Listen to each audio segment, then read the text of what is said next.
Hello, my amazing children. This is Grandma Carla, and I am back with The Trumpet of the Swan by E.B. White, and we are on Chapter 5. Lewis. One evening, a few weeks later, when the cygnets were asleep, the swan said to the cob, "Have you noticed anything different about one of our children, the one we call Lewis?" "Different?" replied the cob. "In what way is Lewis different from his brothers and sisters?" "Lewis looks all right to me. He is growing well. He swims and dives beautifully. He eats well. He will soon have his flight feathers." "Oh, he looks all right," said the swan, "and heaven knows he eats enough. He's healthy and bright and a great swimmer. But have you ever heard Lewis make any sound as the others do? Have you ever heard him use his voice or say anything? Have you ever heard him utter a single beep or a single burble?" "Come to think of it, I never have," replied the cob, who was beginning to look worried. "Have you ever heard Lewis say good night to us, as the others do? Have you ever heard him say good morning, as the others do in their charming little way, burbling and beeping?" "Now that you mention it, I never have," said the cob. "Goodness! What are you getting at? Do you wish me to believe that I have a son who is defective in any way?" "Such a revelation would distress me greatly. I want everything to go smoothly in my family life so that I can glide gracefully and serenely now in the prime of my life without being haunted by worry or disappointment. Fatherhood is quite a burden at best. I do not want the added strain of having a defective child, a child that has something the matter with him." "Well," said the wife, "I've been watching Lewis lately. It is my opinion the little fellow can't talk. I've never heard him make one sound. I think he came into the world lacking a voice. If he had a voice, he'd use it, same as the others do." "Why, that is terrible," said the cob. "This is distressing beyond words. This is a very serious matter." His wife looked at him in amusement. "It's not too serious now," she said, "but it will be serious 2 or 3 years from now when Lewis falls in love, as he will surely do. A young male swan will be greatly handicapped in finding a mate if he is unable to say coo, coo, or if he can't utter the usual endearments to the young female of his choice." "Are you sure?" asked the cob. "Certainly I'm sure," she replied. "I can remember perfectly well the springtime years ago when you fell in love with me and began chasing after me, and what a sight you were, and what a lot of noise you made. It was in Montana, remember?" "Of course I remember," said the cob. "Well, the thing that attracted me most to you was your voice, your wonderful voice." "It was?" said the cob. "Yes. You had the finest, most powerful, most resonant voice of any of the young male swans in the Red Rock Lakes National Wildlife Refuge in Montana." "I did?" said the cob. "Yes, indeed.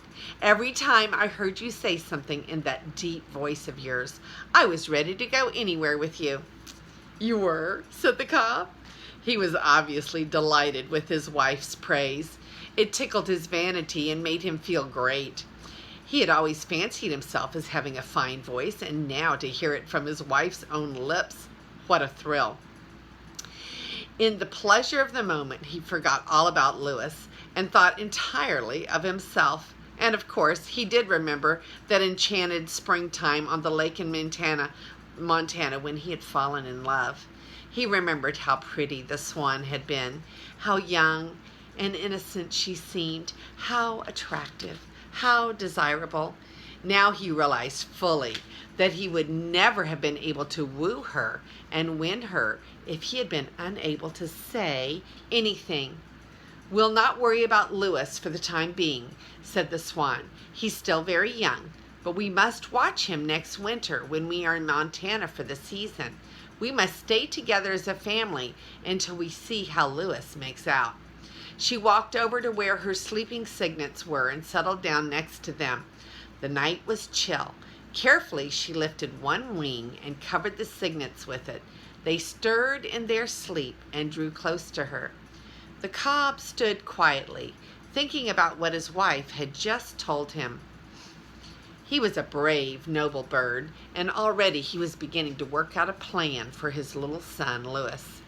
If it's really true that Louis has no voice, said the cob to himself, then I shall provide him with a device of some sort to enable him to make a lot of noise. There must be some way out of this difficulty. After all, my son is a trumpeter swan. He should have a voice like a trumpet. But first I will test him to make sure that what his mother says is true.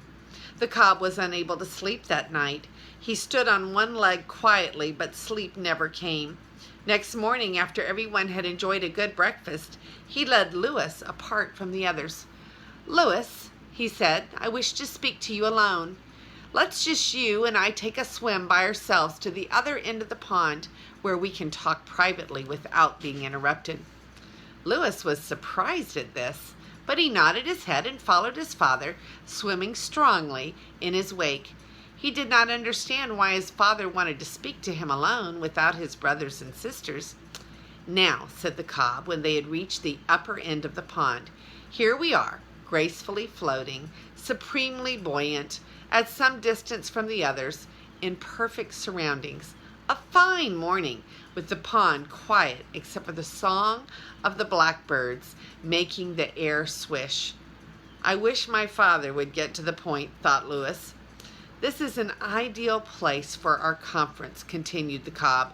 "There is something I feel I should discuss with you very candidly and openly, something that concerns your future. We need not range over the whole spectrum of bird life, but just confine our talk to one essential thing that is before us on this unusual occasion." "Oh, I wish my father would get to the point," thought Louis, who by this time was getting very nervous. "It has come to my attention, Louis," continued the cob, "that you rarely say anything.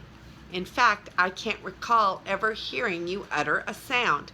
I have never heard you speak, or say coo, or cry out, either in fear or in joy. This is most unusual for a young trumpeter. It is very serious. Louis, let me help you say beep. Go ahead and say it. Say beep." Poor Louis.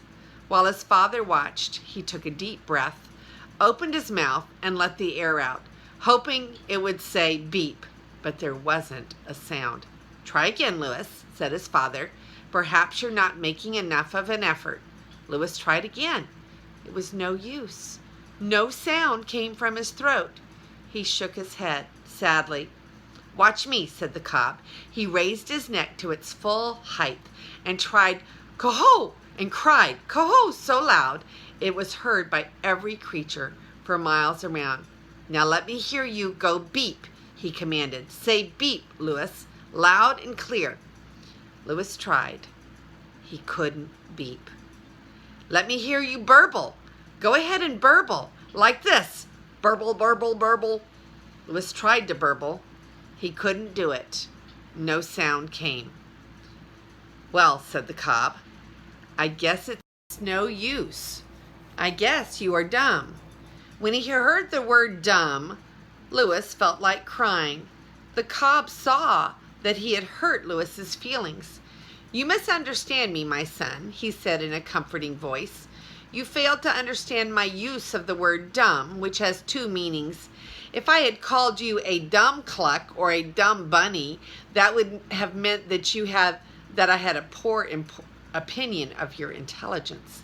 Actually, I think you are perhaps the brightest, smartest, most intelligent of all my cygnets. Words sometimes have two meanings. The word dumb is such a word. A person who can't see is called blind. A person who can't hear is called deaf. A person who can't speak is called dumb. That simply means you can't say anything. Do you understand?" Louis nodded his head. He felt better, and he was grateful to his father for explaining that the word had two meanings. He still felt awfully unhappy, though. "Do not let the unnatural sadness settle over you. Louis, said the cob, swans must be cheerful, not sad, graceful, not awkward, brave, not cowardly. Remember that the world is full of youngsters who have some sort of handicap that they must overcome. You apparently have a speech defect. I am sure you will overcome it in time. There may even be some slight advantage at your age in not being able to say anything. It compels you to be a good listener. The world is full of talkers, but it is rare to find anyone who listens. And I assure you that you can pick up more information when you are listening than when you are talking. My father does quite a lot of talking himself, thought Louis. Some people, continued the cob, go through life chattering and making a lot of noise with their mouth, but they never listen to anything. They are too busy expressing their opinions, which is often unsound or based on bad information. Therefore, my son, be of good cheer. Enjoy life, learn to fly, eat well, drink well, use your ears, use your eyes, and I promise that someday I will make it possible for you to use your voice. There are mechanical devices that convert air into beautiful sounds. One such device is called a trumpet. I saw a trumpet once in my travels. I think you may need a trumpet in order to live a full life.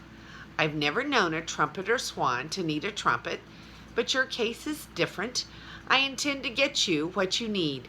I don't know how I will manage this, but in the fullness of time it shall be accomplished. And now that our talk has come to a close, let us return gracefully to the other end of the pond where your mother and your brothers and sisters await us. The cob turned and swam off. Louis followed. It had been an unhappy morning for him. He felt frightened at being different from his brothers and sisters. It scared him to be different. He couldn't understand why he had come into the world without a voice. Everyone else seemed to have a voice. Why didn't he? Fate is cruel, he thought. Fate is cruel to me. Then he remembered that his father had promised to help, and he felt better. Soon they joined the others, and everyone started water games, and Louis joined in, dipping and splashing and diving and twisting. Louis could splash water farther than any of the others, but he couldn't shout while he was doing it. To be able to shout while you are splashing water is half the fun. That is the end of chapter 5. So let's look at the pictures.